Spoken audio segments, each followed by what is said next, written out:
அத்தனையும் பொய். நாம் பெற்ற பிள்ளைக்கு பேர் வச்சுட்டு இருக்காரு. பாலத்தை நாம தான் திறந்தோம். பாலத்தை பல பாலத்தை நம்ம கட்டுறோம். ரிப்பன் வெட்டி திறக்கிறார்.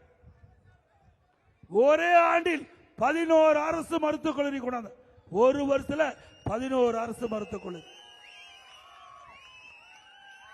ஸ்டாலின் அவர்களே, நீங்க ஆட்சிக்கு பொறுப்பேற்று ஒரு அரசு மருத்துவக் கல்லூரி மருத்துவமனை கொண்டாட முடிஞ்சதா?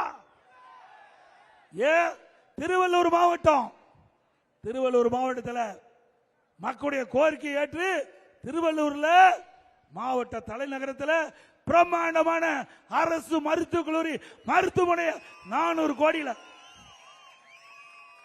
கட்டுனது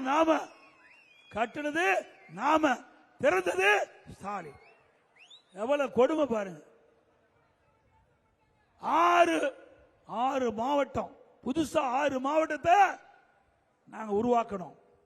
நான் முதலமைச்சர் அந்த காலத்தில் 6 புதிய மாவட்டத்தை கொண்டு வந்து நிர்வாகத்திற்காக கொண்டு வந்து செயல்படுத்தி அரசாங்கம் அதிமுக அரசாங்கம். இப்படி ஒரு திட்டத்தையாவது உங்களால் கொண்டு வர முடிஞ்சதா?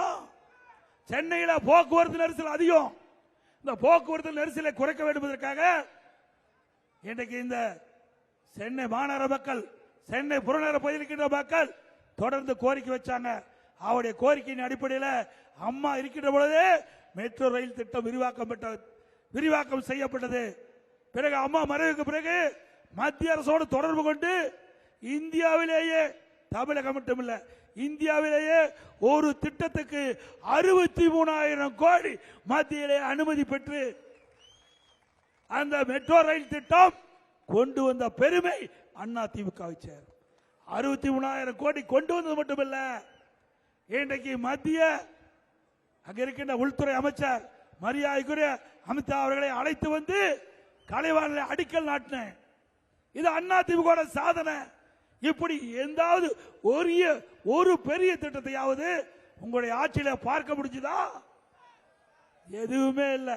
எதுவுமே இல்லாத ஊழல் மட்டும் செய்கின்ற ஒரே ஆட்சி திமுக ஆட்சி என்பதை இந்த நேரத்தில் தெரிவித்து